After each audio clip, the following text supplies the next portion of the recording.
and he'll have to accept it. Okay, ready? Disclaimer's playing.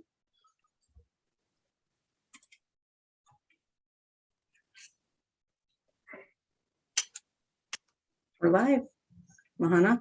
And welcome to the Rise Up Hour, everyone. This is Mahana Cactus joining us today live. And I got to talk about our guest first real quickly.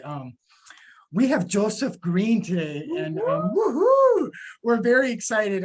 Bridges worked hard on this, and here I am as a host who's actually starstruck today because we have Joseph Green who's joining us live today and through Zoom.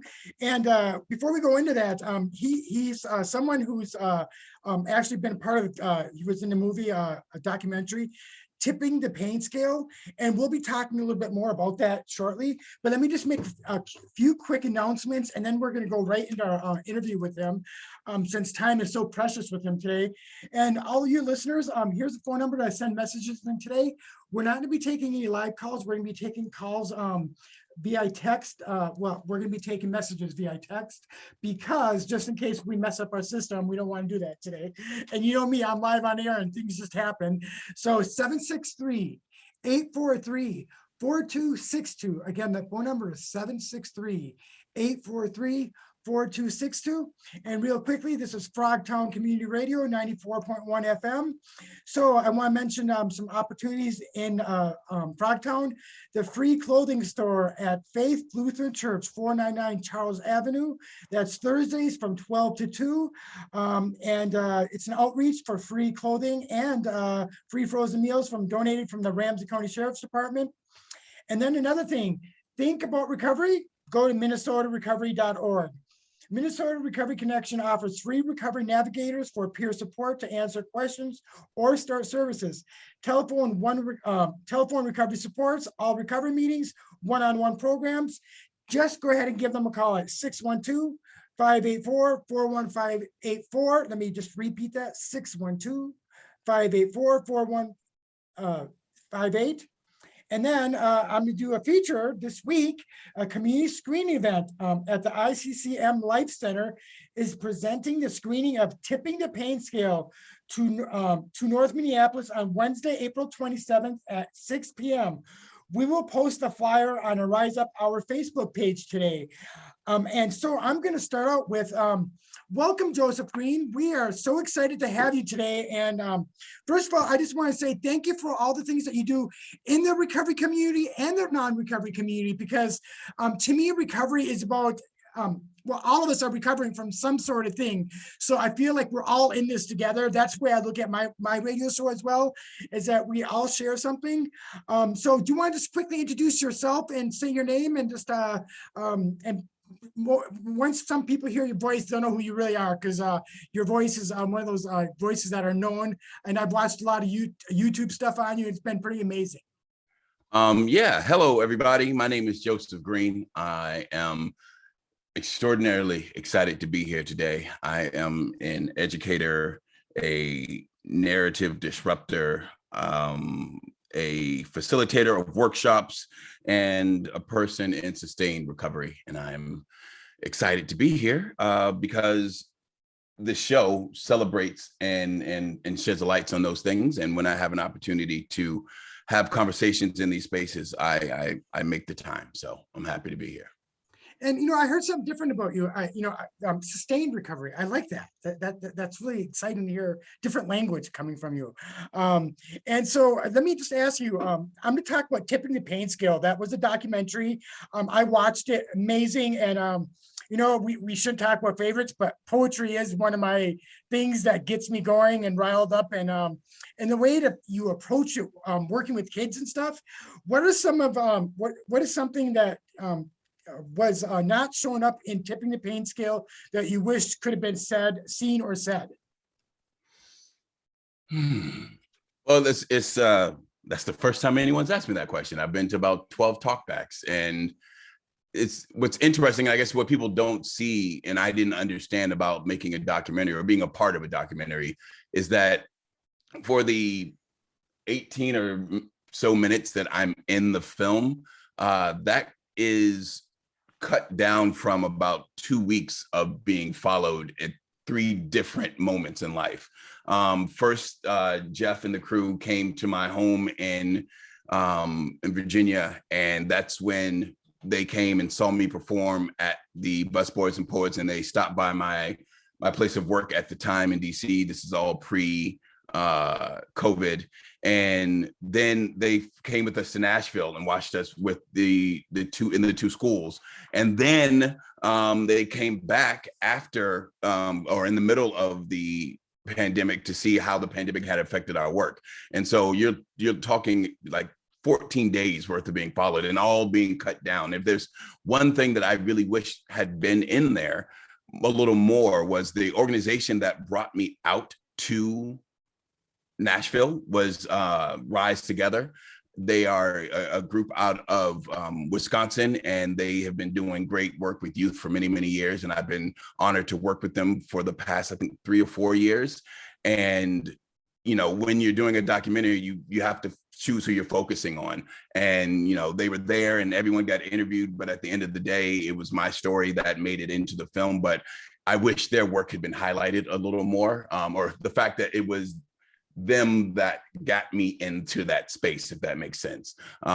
Because there's so many organizations, small and unnamed and sometimes uncheered for, that are out doing just life-saving, life-changing, transformative work. And, you know, you wish each of them could get a documentary because their work is that profound, even if it's just in their neck of the woods, if you will. So yeah, that would be it.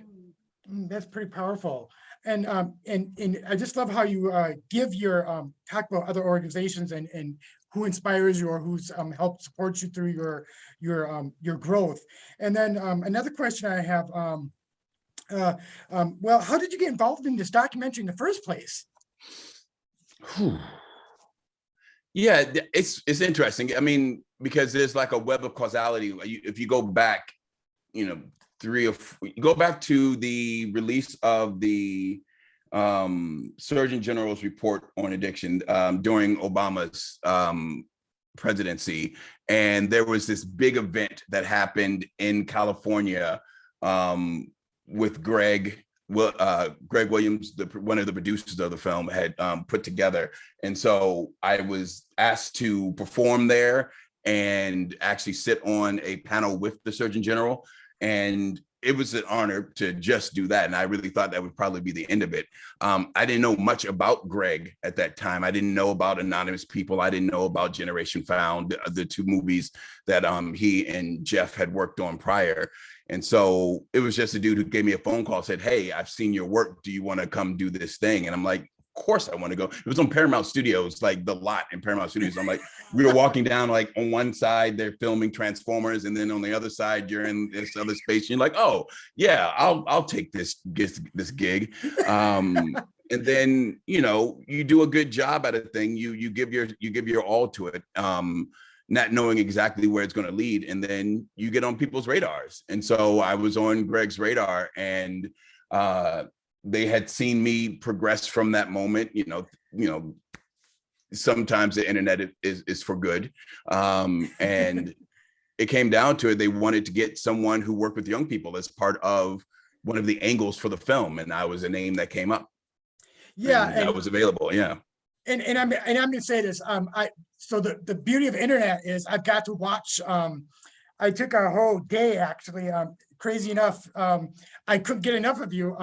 And what inspired me about you is how you reach out to the youth. You know, because a lot of us in recovery talk about adults and talk about journeys, but the youth, before they're even get to that spot, or they have these struggles at home, or the traumas that they go through, you gave them a place to be free.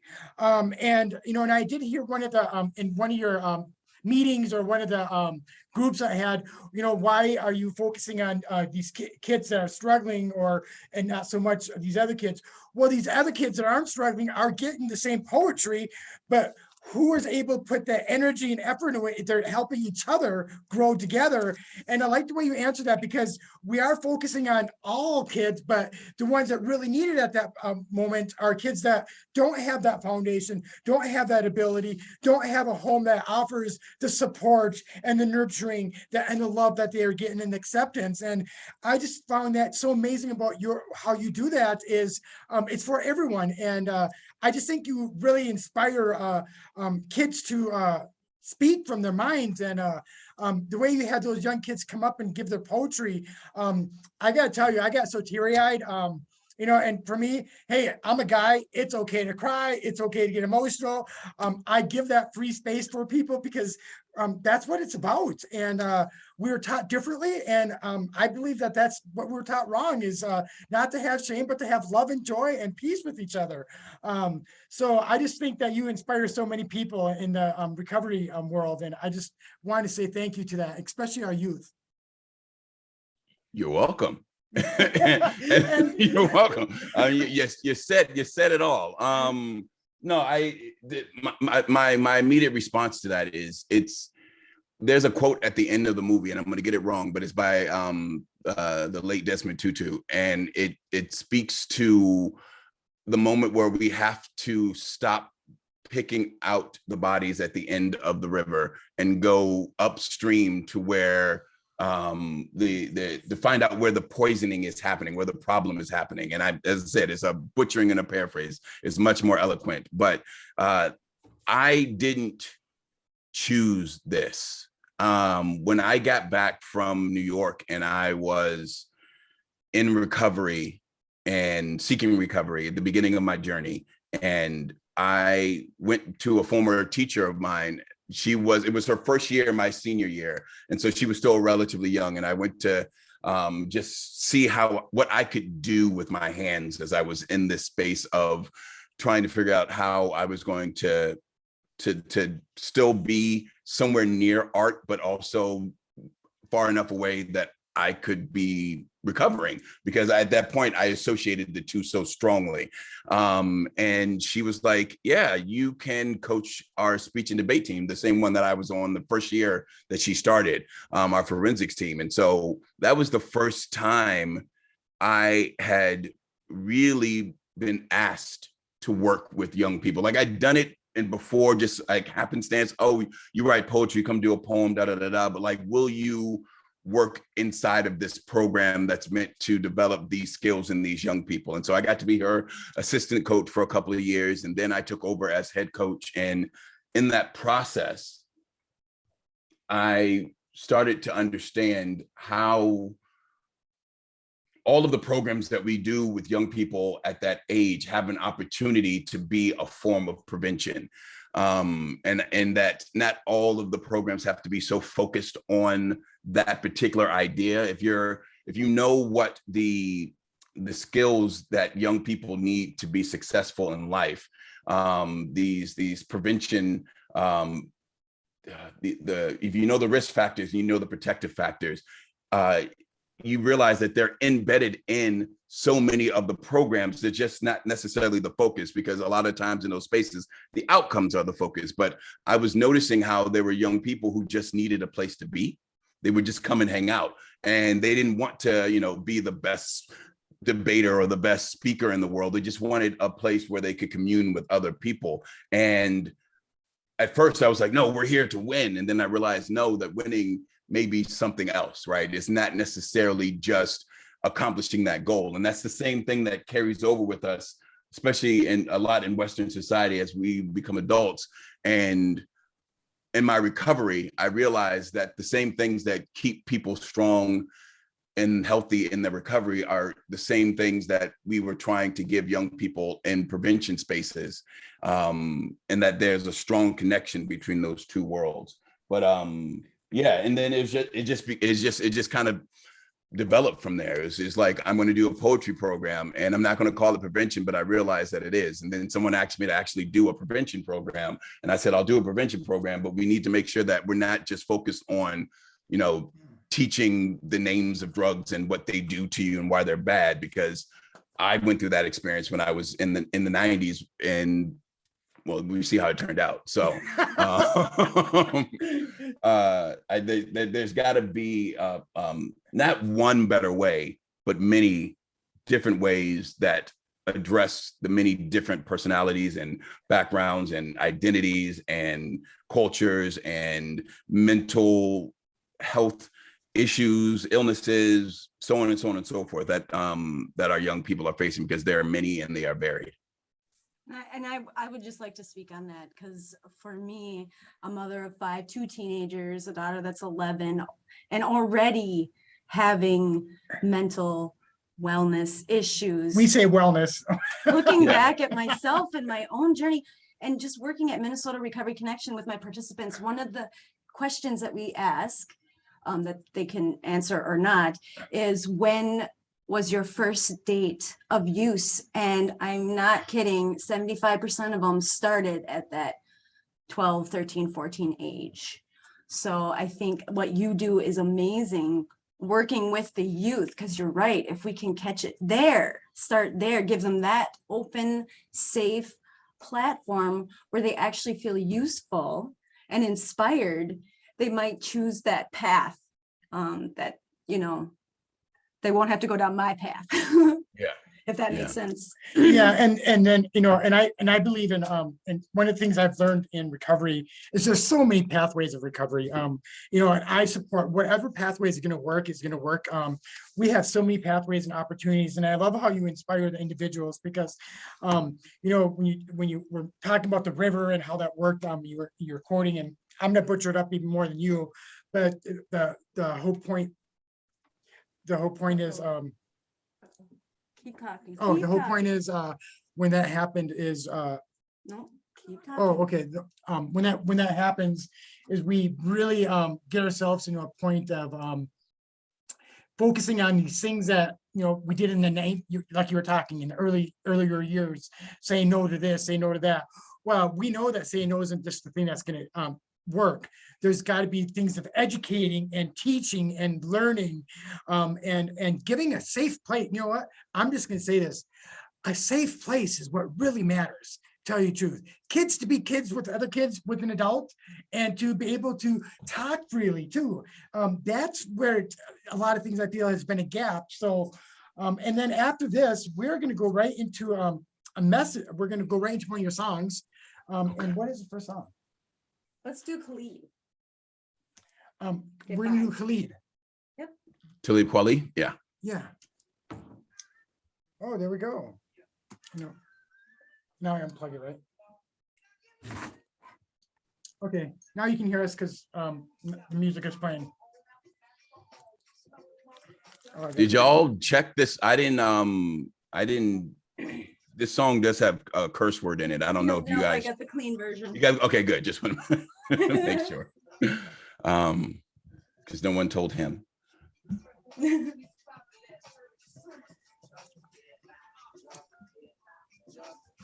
So far, so good? Yes. Cool. Yes, you're doing. You're wonderful. It's such a pleasure to Oh my gosh, he's like, he speaks so eloquently. have someone in well equipped in the recovery arena. Yeah, what I arena. like to call it. You know, action based, Action-based. not just participating, but actually leading. And I love poetry actually, so it can be so inspiring.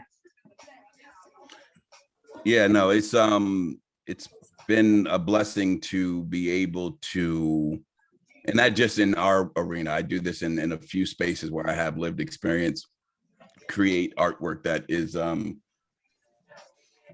inspiring and then hopefully leading to conversation that hopefully makes a difference. You know, in none of my poetry do I propose a direct solution. It's just really more about taking a moment to reflect and the power of reflection. But we can save that for the show. Yeah. Absolutely. Well, just noticing, I feel like it's like that age of puberty, right? When we're going through all these hormone changes and all these, when we start to come out of that childhood where you care about what other people think of you and you're easily influenced. And so, Well, and we're in a different time and day too. Oh, the yeah. accessibility now has been very different than it was many years ago. And so I look at when I'm dealing with people in recovery, I look at their age, and I don't use that as a judging point. I use it as a, because when I was in third grade, my teacher was still allowed to hit me. So I use those at different times of someone in recovery that was there a trauma, was this underlying thing. I keep that in mind so I can help them and understand how to deal with things.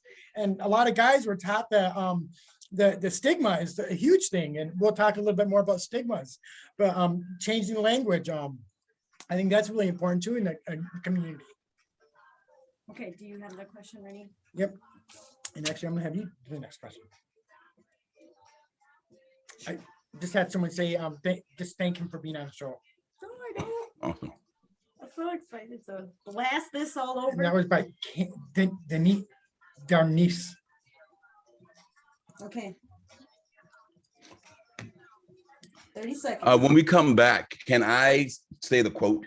I looked it up. I just Absolutely. want to make sure I get the quote. Yes, want I people was to already know. gonna like post it with our post. Yes, please do. Because that actually Such a that part, perfectionist. that quote made me emotional. Yeah, she got the chills in her arms. I did. I got goosebumps when we started talking about that quote. Okay, here we go. Plug us back in. Oh, yes. Oh my goodness.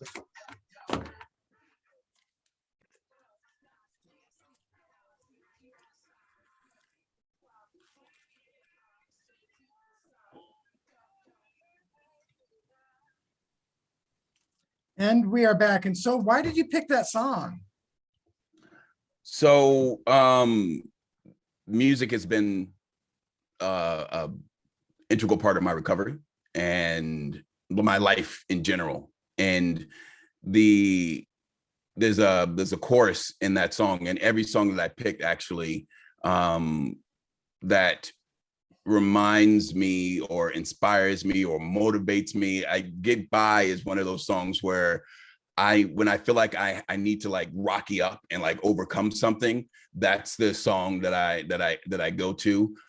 This morning I woke up feeling brand new, and I jumped up feeling my highs and my lows and my soul and my goal just to start.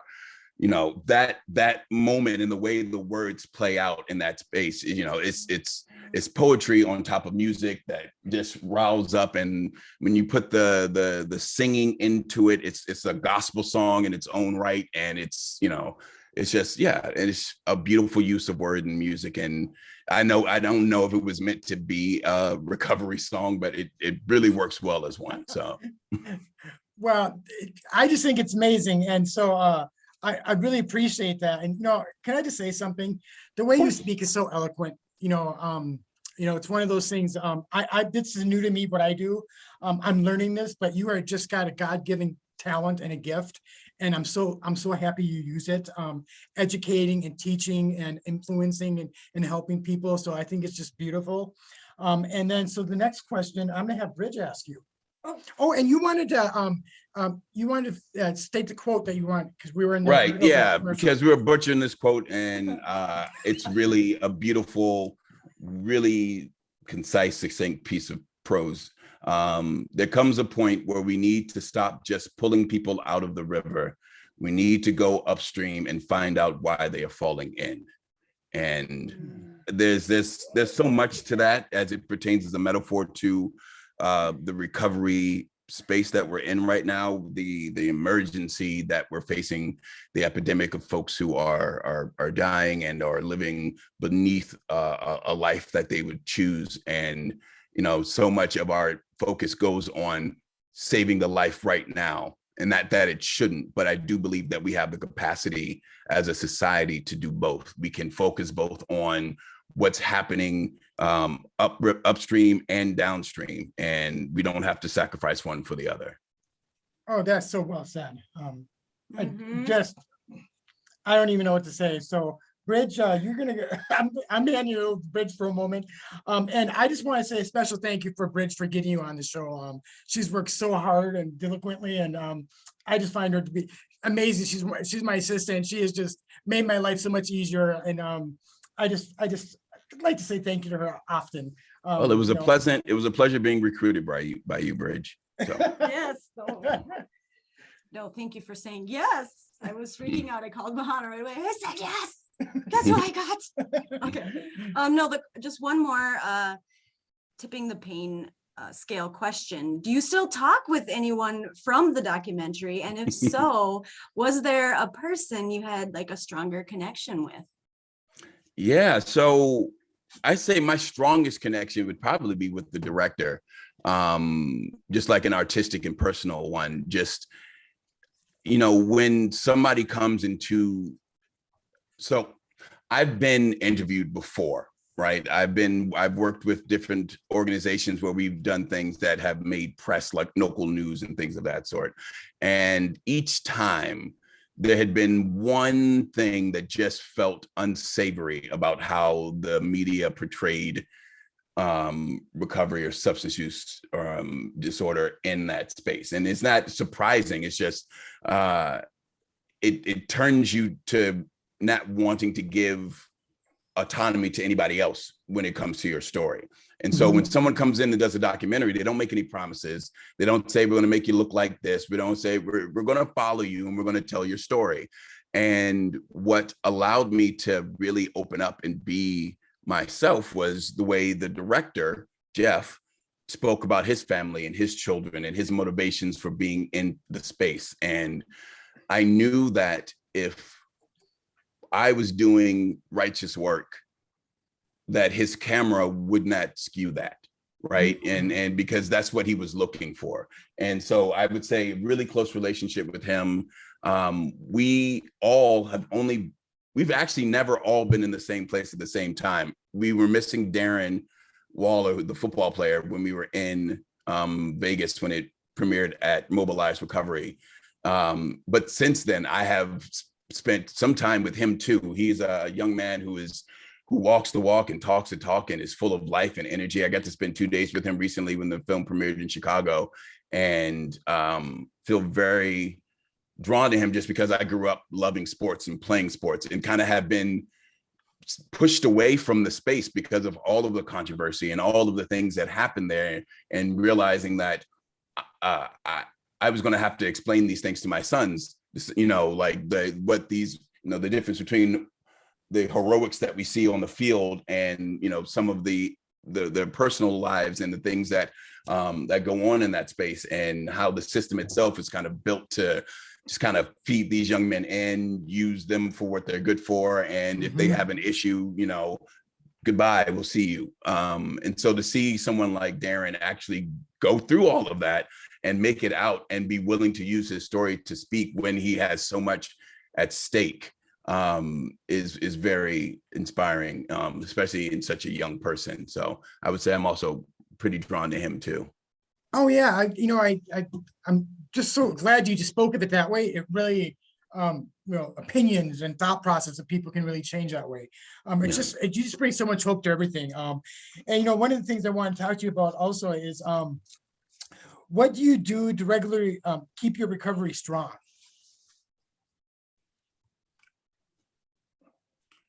I think that at this point, just like all the other things in my life that matter to me, I intentionally put physical reminders in front of me on a day-to-day basis.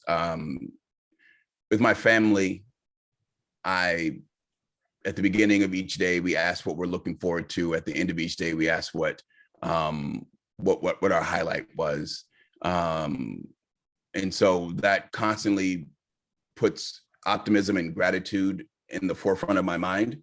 I'm blessed that I work in this space. And so what most people have to come to or find out or seek, I get to help other folks experience regularly. So I'm constantly reflecting. I'm constantly writing about what's going on in my mind. I am constantly surrounded by folks who are seeking to be the best versions of themselves. And that's a really important thing for me because I am very much influenced by my environment. And so, at some point I had to stop allowing for there to be randomness and chaos in the circle of people that I have around me, and had to be very intentional.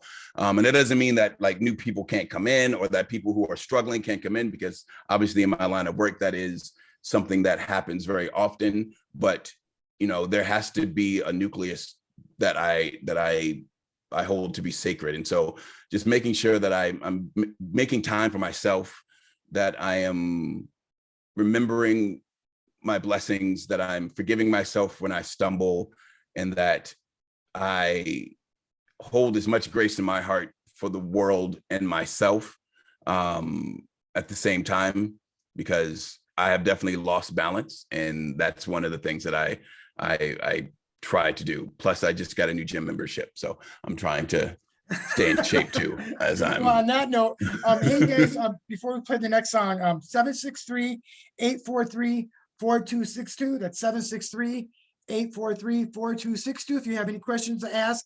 And I believe from one of our listeners, their niece had sent a message saying, thank you for being on the show. You're inspiring. So we just want to say thank you for that. And I probably butchered her name up, by the way, but that's all right. I do that sometimes. But we have people listening, and just send messages in, and we'll take them after the song. And what song are we playing right now, Bridge? Nina. Nina, okay. Simone. Nina Simone, okay. We got, ready? Yes.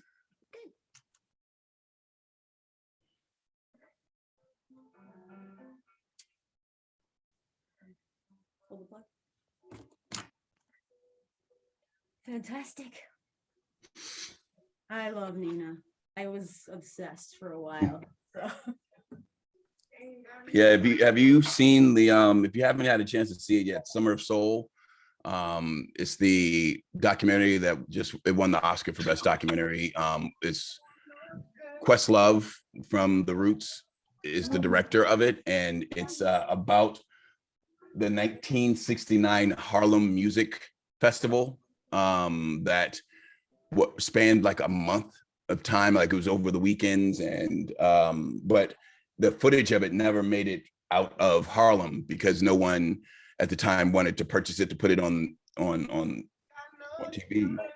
But I'm talking phenomenal artists at the top of their game. Stevie Wonder, the Staple Sisters, Nina Simone, and on and on and on and on and on. And so it's just a wonderful documentary, and her part of it is beautiful. And so if you love her, it's a great time to see her performing in color, you know, full band, just doing her thing. So. Oh, cool. I'm gonna check that out tonight when I'm in bed, eat my cheeseburger. Yeah, you should. If you have Disney Plus, you should be able to watch it. Yeah, yes. It's on Disney Plus. So I said 5 kids, you probably do have Disney Plus. Yes, it's a staple. The new one, the Seeing Red, or the one with the red. The Panda? Yeah, we watched that too. Have you seen it? Oh, yeah, it's great. It's great. My 8-year-old was in about town, and he was. Yeah. It's a great way to start that conversation too. Puberty and all that other stuff. It was a nice. I think that's why he wanted to watch it, but it was interesting to watch with an 8-year-old and didn't have to explain what was going on. Yeah. I went to the emotions piece. Like, here's where, you know, when you're angry, or here's when you're embarrassed. But yes, my daughter goes, Mom, you would never do that to me, right? Show up at my school with that? No, I would never. Well, no. Never.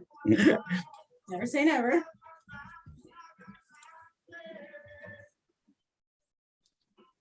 This is we're here for an hour. Yep. Okay. Less than an hour, actually. Yeah, we have to shut it down and go back on the stream at 50. 3-2. Yep. 3-2. Yep. 3-2. I'll count us down when we get there. 3-2. What do you mean by 3-2? I'm sorry. Oh, 3 minutes to the hour. Oh, gotcha. We gotta play the auto record of the show.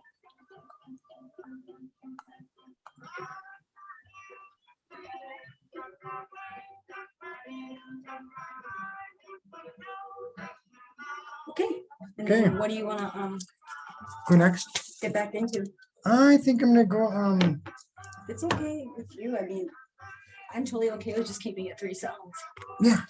This is like If it's the three songs, I'll float on to be the other one that you choose. Oh, would you be okay? It's up to you, Stevie Wonder or Modest Mouse. Modest Mouse, please. Okay, cool. That's what I was gonna go for, but you know. I And know if we Stevie can too. fit them in, we'll try to fit them in, but no, Yeah. okay, Let's see. yeah. Let's see what time allows. we got We'll go Modest with Mouse. Modest Mouse. Okay, next. cool. Okay, here we go. 10 seconds. Plugged in. And can we raise the volume on this? On laptop? Okay. I tried. Do you want me to turn the gain up on my mic? And we are back to the Rise Up Hour. How exciting is that? So, hey, tell us about that song. Why you picked that song? Yeah, that song's right on the nose. I think it's really easy. And I think to look at life from a place of scarcity, which you don't have. And at any given moment, there's a billion things you don't have. And so you could always write that song if you wanted to, but the way the song switches in the middle and her enthusiasm increases when we choose to surround ourselves, and that also means our thoughts, with abundance and the things that we do have, we can change how we feel, right? This is not a cure-all for depression and addiction and things of that sort, but at a point, we can be the primary authors of our own character and our future, right? It doesn't mean that we're the only ones writing it, because the world will throw things at you, but how we react to it is important. And so I feel like in the middle of that song, it's just symbolizing someone who chose to start looking for the positive things. And it turned out well in the song. Yeah, and just real quickly, for those of you listening, 763-843-4262. That's 763-843-4262. If anyone has any questions for Joseph Green. And then the question I have for you is, to someone thinking about getting recovery, what is something you can share with them to help them start?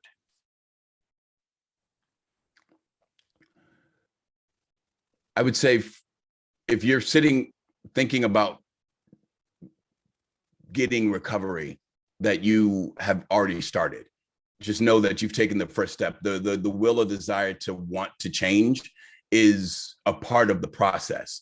Even if that doesn't materialize into definitive action immediately, it has to be heralded as like the moment or the miracle where, like, whatever inside of you that wasn't taking care of yourself decided that you were worthy of being taken care of, and you might not know how to do it yet, and you might start and you might stumble, but that moment is important. And to confuse recovery with sobriety, because I think if that's something that you need in your recovery to become sober, then that's something that you should seek out, but that can't be the end all be all of anybody's recovery. I would rather find recovery to be synonymous with wanting to live your best life. And so what do you need to do to start doing that? I would say if you are dealing with a substance use disorder, you need to find a safe space to have a conversation with a person or a group of people that can talk about that. So pick up your phone, go on the internet, find the place that's closest to you where people who have this issue are meeting.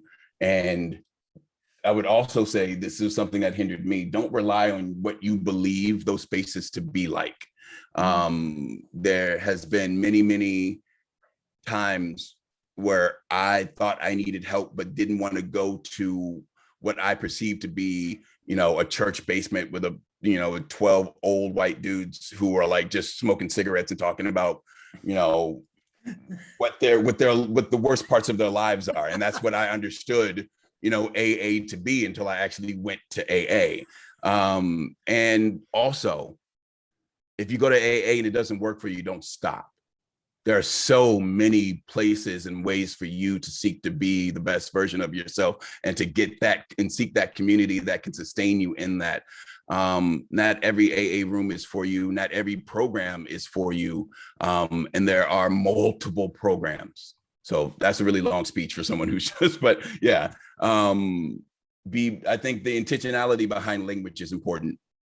And what we tell ourselves and the words that we use and the images that are associated and invoked by those words are really important. So I typically start with the language that we're using to describe what we're going through. And then.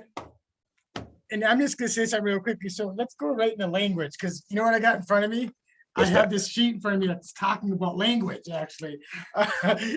Literally, what language should we use? I'm one of these people that's kind of, I don't like example words like dirty or clean. What does that mean when you're, if I'm clean, was I dirty before? Was I like a gross person?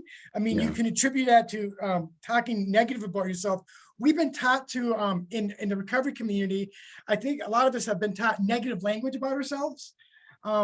We don't have to have that type of language about ourselves. And so talking about language, what are your thoughts on this whole language thing that people seem to, because I don't like stigmatizing language. I like us to have recovery language in the recovery community, so people see us as regular people, and because that's who we are. We are people in the community. Yeah, I mean, this is deep. It's very deep, because when somebody is coming back from a low point in their lives, they can cling on to certain things as badges of honor.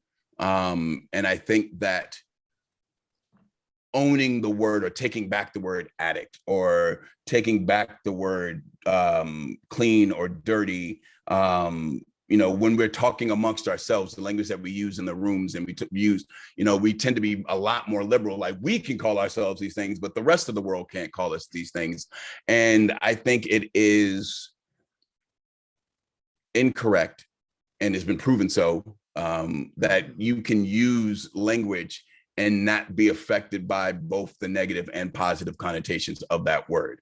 And so while it may seem like a badge of honor, because you're taking this thing that people in society has thrown at you as a weapon, and then taking that weapon and tried to make it a shield, you are also hurting a bit because of it. And so I think it's empowering for people to not necessarily reclaim old language that was once used negatively, but to start seeking to create a language that is their own. And so when I have these conversations, I've had them both as just sitting around, the water cooler, if you will, and in rooms where people are creating the type of document that you're looking at. And I think it's super important for us to open our minds to the healing that can come from reclaiming or claiming your name and saying what I want to be called and why I want to be called that. And so, yeah, the clean and dirty thing is a great and very simple example to go to, because my father, who was both a person in long-term recovery and a cancer survivor, if talking about his disease of cancer, when he had cancer, you would never say he was, oh, back when you were dirty, now your blood cells are clean. And so I think that we're speaking more to the unfortunate things that people can do when they are under the weight of under the influence of the addiction. And those things are negative, and those things do hurt people, and those things do need to be spoken to and made amends where it's possible. But if I can't be separated from the worst thing that I've ever done, then what is redemption? Right? Like what does that mean? And so I think we can find redemption partly in the words and language that we choose to call ourselves and each other. Well, give you an example. About a month ago, I spoke at an AA group, and I used recovery. I'm an overcomer. I go to 12-step group. That's my home group that I go to. Not all the time, but when I go, I call myself an overcomer and I'm in recovery. I don't use any other language that has to do with that, even within the group, because I don't see myself that way. And, when we talk about mental health, I call it mental wellness. And I think language is important because we're so used to calling ourselves this, or been used in rooms, the outside the rooms, people perceive us differently. And so when I'm talking to someone in a discussion, recovery, I'm in recovery. Instead of saying I'm an addict or an alcoholic, there's a whole different perspective that they view me as. And so peers do look at us differently. And so I just think language is important in educating. And I like the way you speak so eloquently about it, because it is important. It is important for that. And so Bridge, we're gonna go right into our next song, aren't we? And that was my alarm that I had set up for something else, because I have Zoom meetings I have to remind myself about sometimes. I understand. It is a weekend, but this is the radio show. But I just like the way you are really spoken. You speak out about things, and you speak with, like by the cooler, or out loud, what's in the presence of things. And that's so amazing, incredible that we have a voice out there like that. And I do have to say thank you for that. Because Bridget and I are sitting here and we're just like absorbing all this. And I like the way you talk about people who are writing the language, people who are talking about it. All of us are involved in this. And I think that's very important to change stigma into how it's used. Okay, let's go to the next one. We're going right into the song. Modest Mouse, Modest Mouse. Float On. Float On, right? Yes. Okay, here goes the song. And let me get going on it. There we go. Ooh, right on.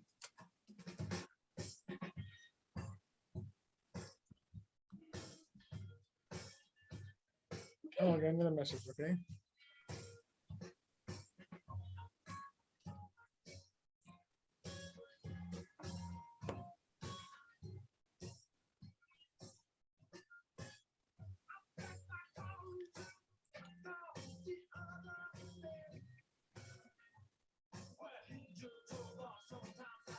Okay, so we got 10 minutes Okay. to wrap it up.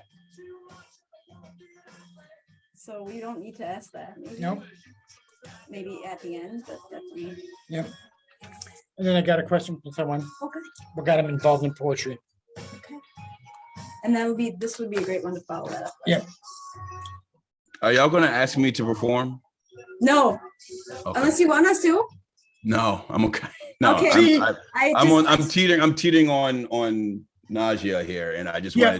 needed to know if I needed to tee myself up for that or not. But I'd appreciate it if we, yeah. You No, can send them see, to the that's not website. what we have to do it for. No. Okay, awesome. If we ever have you back again, we'll maybe ask you, okay? Yeah, no, and 9 times out of 10, it would be absolutely fine. The amount I of can energy sense that it. No, goes I into sense this. your, I get it, because that, when you do that, that has to come from another place. That's like, Yeah. that takes energy, and it can be exhausting. And I have chronic pain and all these other things. When I have to come up with something really deep, it takes away from, because it's a soul thing, and you know what I'm talking about. Yeah, I do. It's pretty amazing. It's pretty amazing that I was able to connect on that level too. Plug in? Not yet. Oh, okay.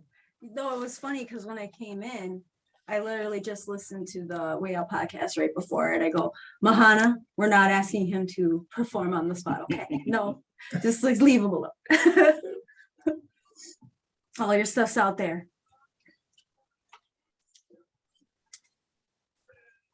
I was actually I do a Saturday morning, just a music show with the 9:45 show. And I felt bad because we do a out the weather forecast, and half kidding, Mike goes to the guest who's a rap artist. He goes, "Oh, you want to rap the weather forecast?" And I saw his face go. And I'm like, Mike, no, we're just kidding. Just kidding. You don't have to. Yikes. Do you do a lot of self-care for yourself? I like to think that I set my life up in a way where self-care is just innate. And I think if there was anything that I could do more for myself, it would be self-care. But yeah, I try to focus on that. And it takes different, it's protecting 5 to 7 in the afternoons when I can to be with my family. It's about being able to rock my son to sleep on the nights when I'm in town. Cool. It's the little things like that. And then there's obviously trying to eat better and things of that sort, and going to get a massage every once in a while, and not feeling like that's like a white collar thing because of the world that I grew up in. That's actually something that's really good for my soul. Yeah. So little things like that. And we are back. So why did you pick that song? Of all the songs that I selected, it's the only one that I have tattooed on me. Oh, So cool. Explain it's that. Yeah, so it's a big deal to me. So I mean, that song came to my life, I think in 2004, 2000, and somewhere between 2004 2006. A good friend of mine from college passed away, and they had a life ceremony celebration. And in that, their parents put together a slideshow of photos of her and all of us and her friends. And that was the song that was playing. And that was the first time I'd been introduced to the song. And then when I was in upstate New York at the height of active addiction, I would play that album over and over and over again. And that's that one particular song. And when I went into recovery, it came with me as like there was a playlist of music that I would listen to every night in early recovery. It was the same 5 or 6 songs, and that was on it. And so I was lucky enough to be able to see them in concert 2 years ago, before the pandemic, with my wife. And she was pregnant with our now son. And it's just one of those pieces of music that you feel was written for you. And so I have Float On tattooed on the inside of my bicep there, so that I don't ever forget. Oh, cool. That's just beautiful. And I did get a listener that said, what got you started in poetry? It was very simple. I took a creative writing class in 11th grade, and my teacher, I was lucky enough to have a very young teacher in that space who was looking to very modern or contemporary ways to get young people excited about writing. And she assigned us a spoken word poem, which I had never heard of in 11th grade at that time, because spoken word wasn't really mainstream. And I listened to a few examples, and I'd done theater, and I'm a theater guy. I went to school for theater, went to college for theater. And so while my poetry was severely lacking in sophistication, I was really good at performing it. And, when people clap for you when you do a thing, you tend to remember. And so it's just something I always held in my back pocket. I wrote occasionally. And then when I got tired of doing theater, which was about my 3rd year of traveling with a children's theater company in a white van across the country, I've said if I was going to be broke and do art, I was going to be broke and do art that I created. And spoken word poetry was there for me. And so, yeah, that was about a 7-year journey from like being introduced to it to really trying to lean into it. But it didn't become real until after I was in recovery and I started writing poetry for healing. And I think that's a really important thing for folks who are in art, that your art can be just for the sake of, your own glory and whether or not you're good at it or not. But it's so much more powerful and lasts so much longer and means so much more when it's in service of something. So yeah, I took that question as an opportunity to say that also. Yeah, and I like how you address it as art. And for me, I'm going to go back to reflect on creative writing, just mentioned something to you. I used creative writing as a way to graduate because punctuation wasn't so important. And I did really bad in my English courses. But it's amazing how creative writing brought many different people together, because I was able to put a story together, and I used my life as one of my stories. And that actually got me my passing grade, which allowed me to graduate. So it's kind of amazing opportunity. And so one of the last questions we're going to ask you, who are your favorite writers, authors, or poets? That's a difficult question. Yeah. I'll start with James Baldwin.